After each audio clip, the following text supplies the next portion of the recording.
Hello and welcome to the Mountain Gazette Library. I'm John Buzdar, and this week we proudly present the writings of Randy LaChapelle, bard, writer, and mystic.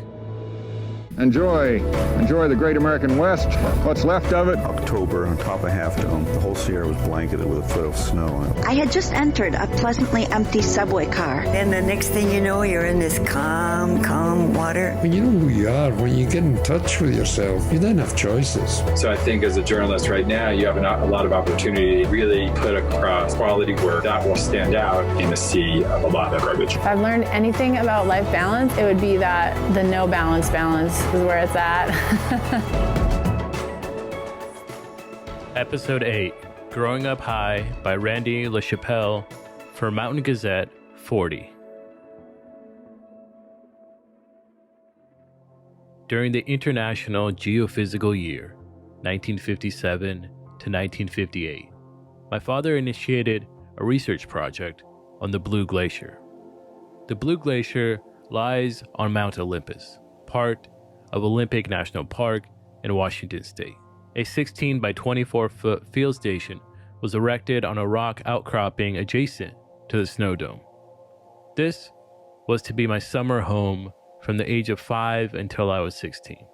That time spent living on the mountain has never left me. I found myself driven back to those memories. The experience looms inside of me, a psychic presence of great power. I return to cleanse my past and dwell in peace with my mountain parentage. Each summer morning, I would awaken and walk outside to see the mountain. On clear days, I would walk the horizon on a radiance of light. The glacier was sharp as the shale beneath my bare feet. The air was unburdened, carrying only the cold and light. It would pass as a breath of wind barely noticed, leaving the mountain to touch me unhindered. On cloudy mornings, the island of rock around the cabin was the extent of my world. Dimly felt shapes would press against the clouds, hinting at the world I knew to be there. The focal point of the mountain constantly changed. I've grown a whole mythology of remembrance around the view from the glacier. Vast distances and oppressive nearness were the gods of my life. I used to climb to the top of a small peak behind the cabin and look out over the valleys below. The horizon extended from the Cascades to the east to the Pacific in the west. To the north lay Vancouver Island and the peak of the Coast Range in British Columbia. I had the entire Puget Basin as the curbside for my imagination. I have difficulty filling the vacancy such space has left me in life. It has been a Promethean wound.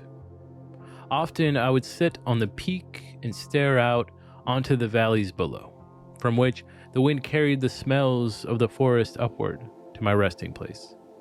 Unexpected openings in the currents of air revealed whole meadows. The smells were over in the mountain, and I could see one particular valley from the peak, which fascinated me. It would usually melt by the middle of July. 4 small lakes lay on the floor of the valley.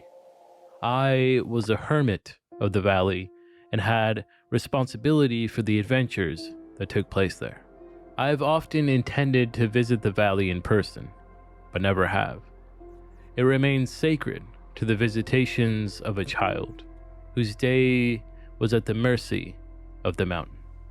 Drifting patches of clouds raced their shadows across the snowfields and enveloped me.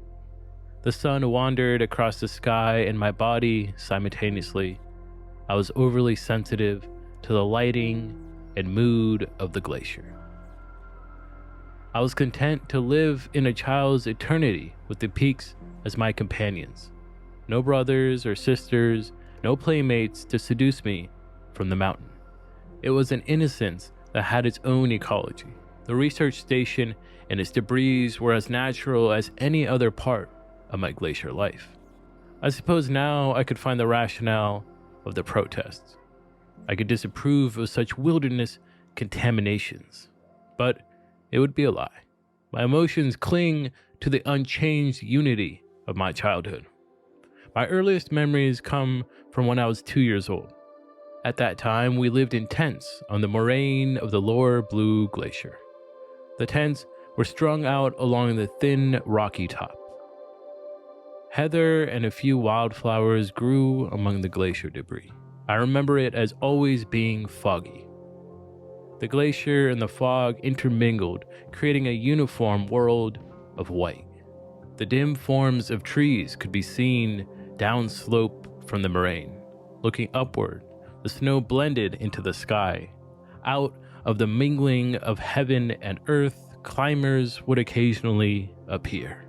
I remember having an unquenchable awe for the bundled men who went high above my world.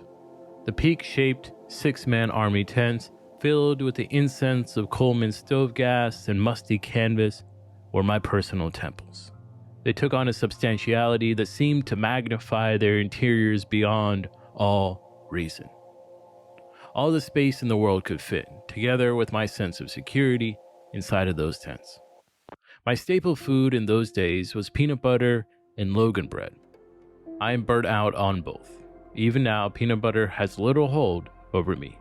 I grew up being the kid who didn't like peanut butter, a stigma that would set me apart. One of the many ways the mountains separated me from my age.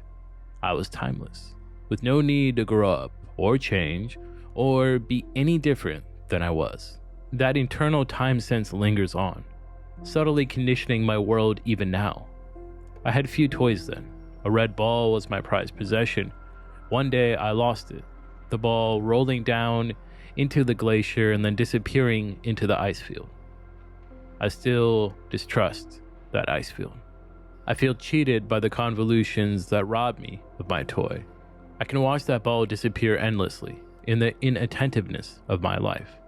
The glacier is my silent answer, the judge of my willfulness to find my lost possession and pick up the pieces of my craft. I was 2 then, and I made my first walk up the Hoh River Trail to the glacier.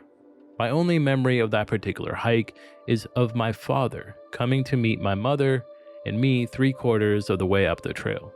He had come down from the camp on the moraine. I remember him bouncing along the trail, tanned and full of energy. His presence on the mountain was overwhelming, and I was captivated by my father.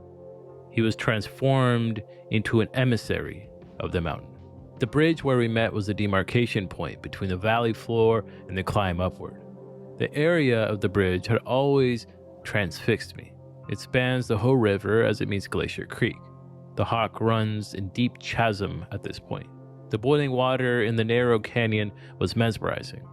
The water welled up in massive spirals. A deep green movement muted with glacial dust. An overpowering urge to jump would strike me like a disease. It was with little surprise that I learned of a suicide from the bridge a few years ago.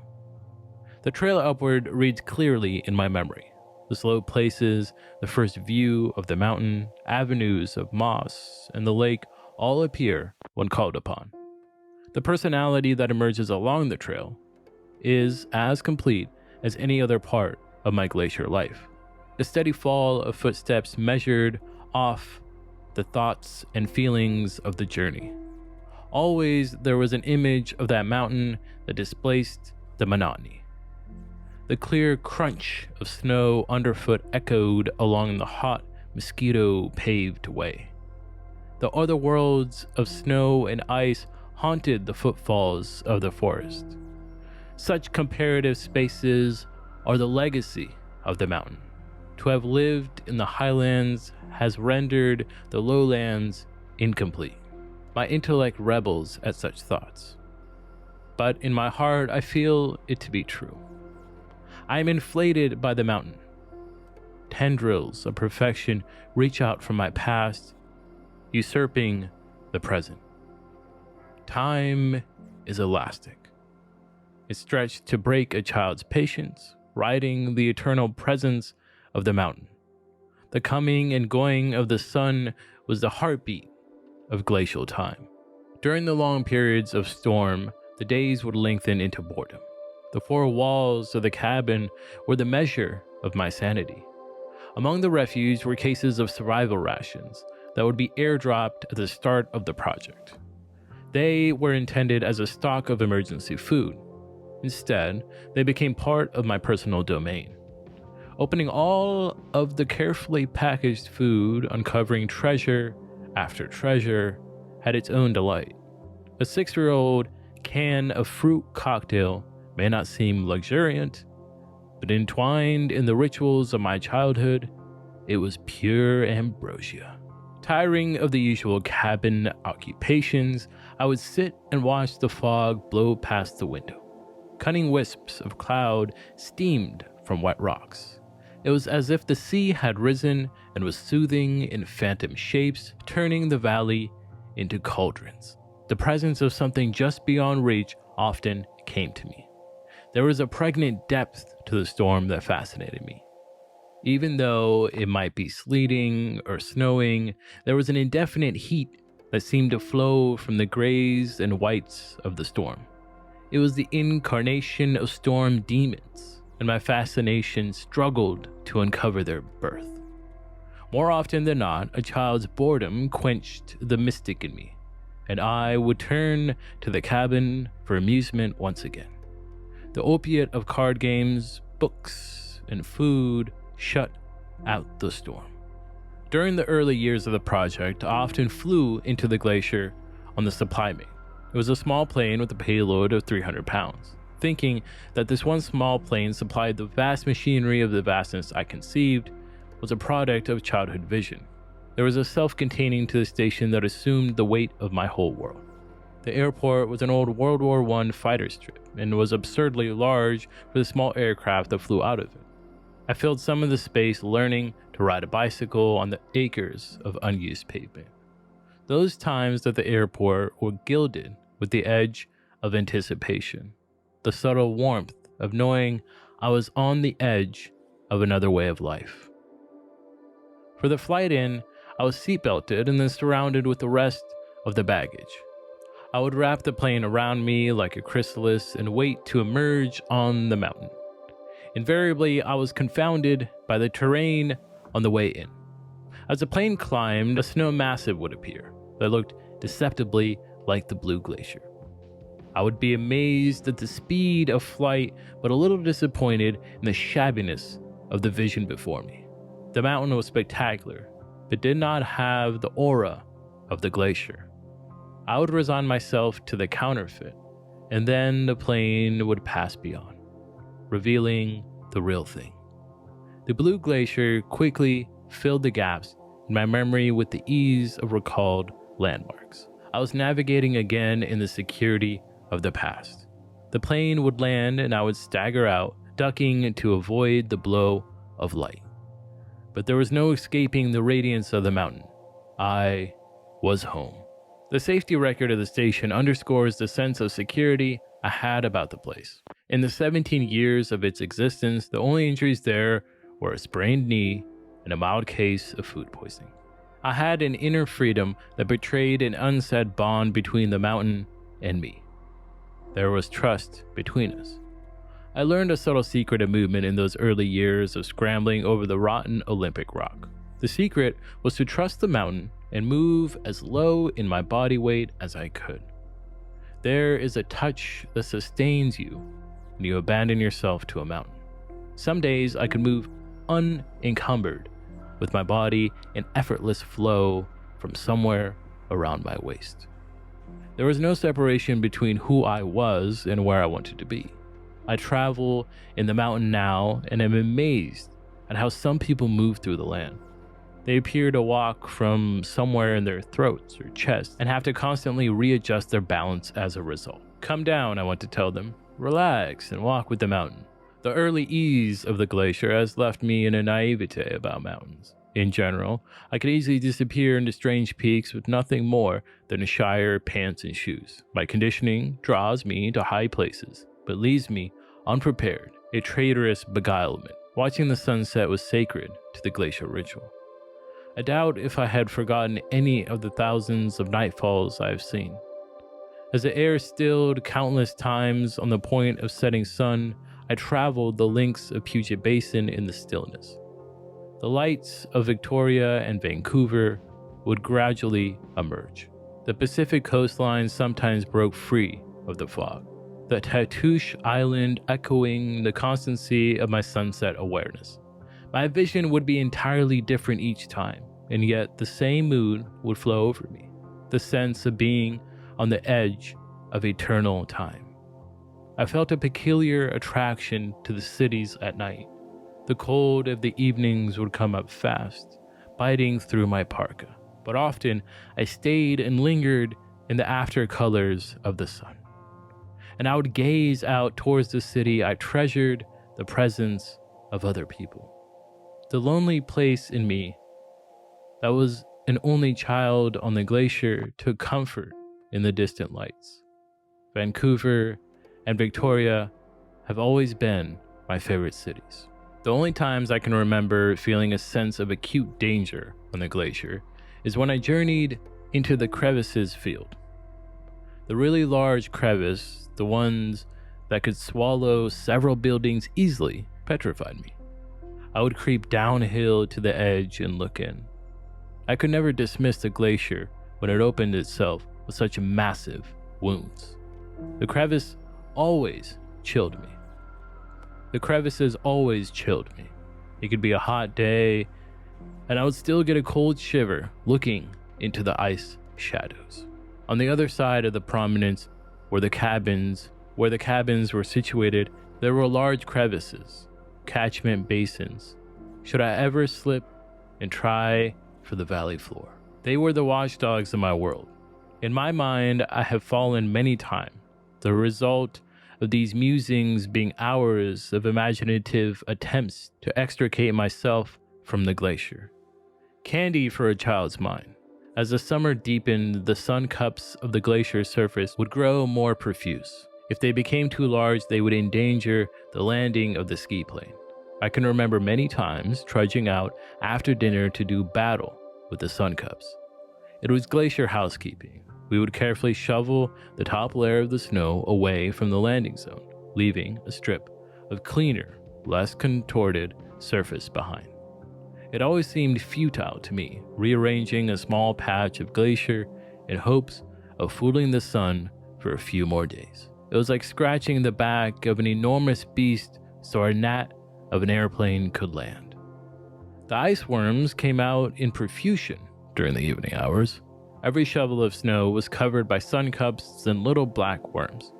I learned much about the tenacity of life by digging down through the layers of algae and ice worms, uncovering the thin layer of life that the glacier begrudgingly sustained. Throwing ice worms into the sun, I would watch the day end. The glacier was an ocean. Whenever I stepped off the rock and headed onto the snowfield, it was an entrance into another medium. In the morning, the crust would unyieldingly, a controlled step to navigate between the cups, a thin membrane of tension protecting me from the deeper currents of these. I was always amazed at the distance I could cover in my early mornings as the sun rose higher. The glacier quickly sucked at my feet. Footholds had an inferious existence on the snow, as the soft snow gave way under my weight. Distances would drag out the glare and heat of the snow. The glacier could be a desert, an ocean, and an ice field, within the change of a few degrees of the sun. The sun molded the substance of my world shaping and giving it color and tone. The ocean of snow was extremely sensitive to the slightest change in the environment. It was a resonant membrane that suffered us to walk on it. Scientifically, much of the early research conducted on the mountain was to determine the energy exchange of the glacier. Instruments were set up to monitor the incoming and outgoing radiation. Thermocouples monitored the air temperature over the snow surface. The microclimate of the glacier was constantly logged. The living movement of the glacier was transposed into dots and lines of yards of recorder paper. There was an interesting progression of research over the years. The initial experiments studied the energy exchange on the surface of the glacier. The surface was mapped and surveyed, points were established. Sites were picked for ablation measurements. The glacier was monitored for extremely subtle changes. As the years passed, there was more concern with the internal structure. Hot points drilled, wormed their way down to measure the depth. Pits and tunnels grew larger and deeper. The hardware associated with the research transformed.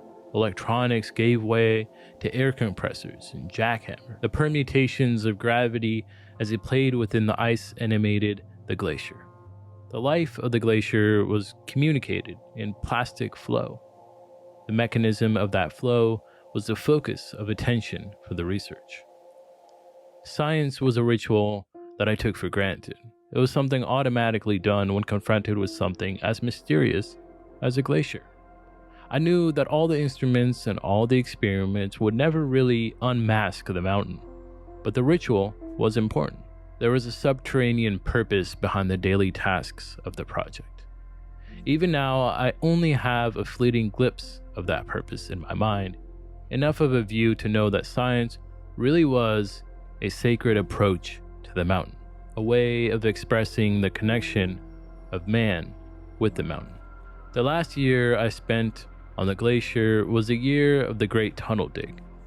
An ice tunnel was bored into the western icefall. The effort involved 14 people, an unheard of population for the station. The silence of the mountain was pushed into the background with the intensity of the activity. The tunnel, when completed, reached to bedrock. One section of the tunnel deformed so quickly that it repeatedly had to be dug out. The tunnel bisected several small crevices. It afforded the interesting comfort of being able to look up at the crevices while secure within it. The end of the tunnel revealed the soul of the glacier. The ice was exposed. In its massive response to gravity, long feathers of ice peeled away from the ice rock contact. There actually was considerable space between the two mediums at various points. I always felt, standing at the tunnel's end, that I was intruding on some private relationship between the glacier and the earth, and I would catch that moment of the glacier in the transitory light of a flashlight. An intrusion of human perception that violated the time sense of the glacier. The psychological space of the project was far different than during any previous year. The drama of living together with 14 people in a small mountain cabin became more interesting than the physical surroundings. An example of change was the transformation of my favorite scrambling areas into an area of competition. I joined with the others in trying to make an impossible route. The old ease with the mountain was gone. The freedom of scrambling was caught in personality structures. I was growing up into the world of adults. It was fascinating, but it was also drowning out my connection with the mountain. My descent into adulthood has been arduous. No climb in any of my glacier years can match the shock of having to grow up. I no longer have the psychological edge of the mountain. I am stripped of my uniqueness, my mountain overrun with hundreds of climbers. I have been forced to let go of the invalid sanctuary of my youth. The memory vault has opened, and everything the mountain was poured out, demanding a new reconciliation. The power of my connection with it emerges despite the saccharine memories I cloak it with. This dual vision of wishful memories and real power is my legacy of childhood in the peaks.